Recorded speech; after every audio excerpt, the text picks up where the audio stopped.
Isa sa pinaka-paborito kong karne, ang karne ng yubab. Tayong mga consumers ang hinahanap natin, tamang taba at tamang laman. Kaya sa episode na to, may kikilanin tayong isang backyard hog racer. Bata pa lang siya ay tinutulungan niya na ang kanyang nanay sa pag-aalaga ng kanilang baboy. Kaya ngayon, nagkapamilya na siya at nag-aalaga din siya ng kanyang mga baboy. Ating kilalanin ang bida natin ngayon, isang magaling na backyard hog racer na matatagpuan dito sa Procranyada, Barangay Poblasyon, sa bayan ng Pulomolok, South Cotabato. Hello, ako po si Cherry Ann Suico, na isa pong backyard hog racer. Bakit kaya sa dami-dami na ng livestock, itong pagbababoy yung napili nila?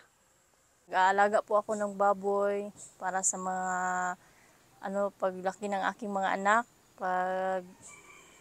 Isa na rin itong investment, parang isang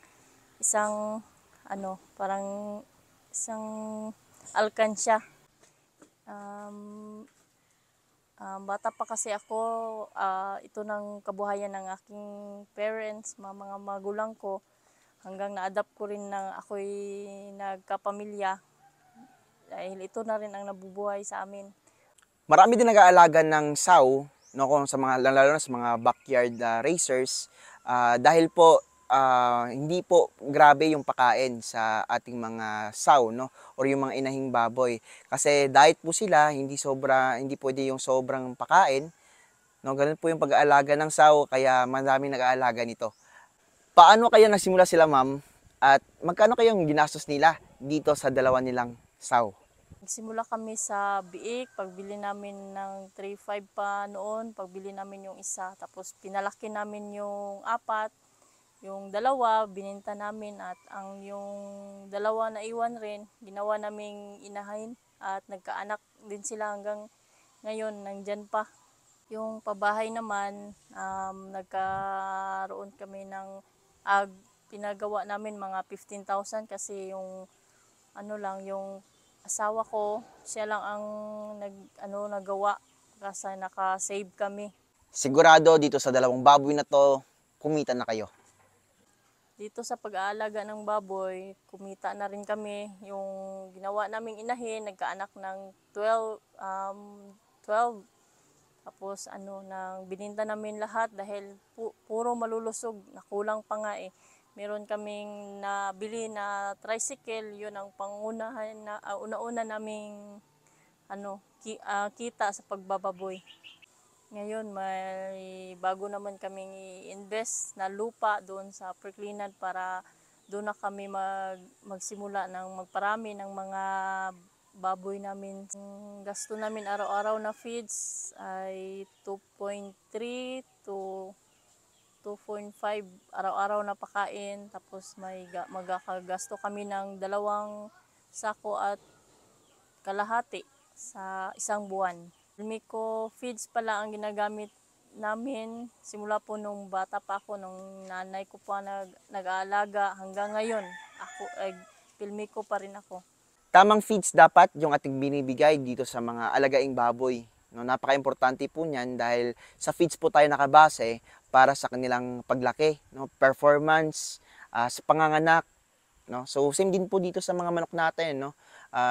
Filmico feeds din po yung gamit natin. Super effective kasi, super ganda at napakaganda po ng performance, sulit na sulit kapag ito po yung ating binibigay sa ating mga alaga. Madali lang man ang pagbababoy, nang hindi naman masyadong pakain lang sa umaga, tanghali at hapon, yung linis-linis.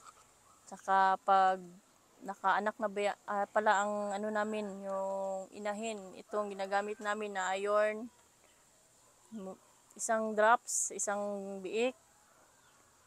Tapos ito lang ginagamit namin, malusog ng mga biik. Filmico pala ang gamit naming feeds dahil sa Filmico nandyan na po lahat, pati ang first starter hindi na nagtatay ang biik, may may purga na lahat, nandyan na, pwede ka nang hindi gumamit ng purga para sa mga biik mo at lahat po malulusog. Dahil sa Filmico hindi na nagtatay kahit malaki na yung mga mga baboy, hindi na nagtatai kasi nandiyan na ang lahat sa Pilmico. Iwan ko ba kung anong meron sa formula sa Pilmico, bakit malulusog lahat ng mga baboy kung yan ang ginagamit mo. Bakit nga ba napakaganda ng feeds ng Pilmico? Bakit nga ba hindi nagtatae-tae yung mga baboy natin? Bakit nga ba healthy sila at mabilis lumaki? Ano ba ang sikreto mo, Pilmico? Sasagutin niya ng isang technician ng Pilmico. Ang sekreto talaga ng aming feeds, lalo na yung sa pre-starter namin, is merong gut protect. Yun yung product features namin para iwas sa sakit yung mga alaga nating hayop at saka iwas din sa tae-tae. Yung ikalawang features ng pre-starter namin is merong eradicide. Meaning nun is may purga na tayo doon sa feeds natin na may 4% penbendazole. So okay na kahit hindi tayo magpurga. Ito yung binibigay namin na iron sa mga biik na di na tayo mag-i-inject. So, i-drops lang natin. Tawag nito is Nutri-Drops. So, i-drops lang natin sa ating mga biik. 1 ml lang siya per biik. So, 15 ml ang isang bote. So, meron tayong 15 biik na ma-accommodate sa isang iron lang. At hindi na tayo magpa-follow up. Drops lang ang ating gagawin sa ating mga biik. Isa sa kinagandahan kapag nasa Pilmico Feeds ka, merong technician, no? Libre lang yung consultation. Kaya pwedeng-pwede kayong magpa-consult, no, kung gumagamit po kayo ng Pilmico Feeds sa inyong lugar, no? Kasi bawat lugar na merong Pilmico, may technician po yan na naka-assign.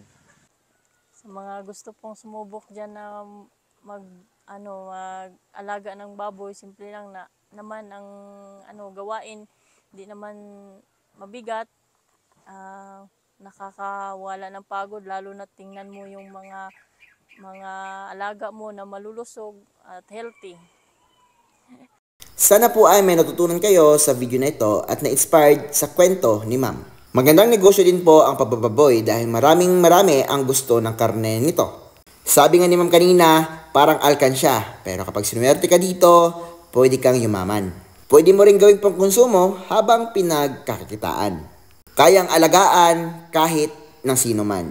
Maraming salamat mga ka-native. Kita-kits sa next episode.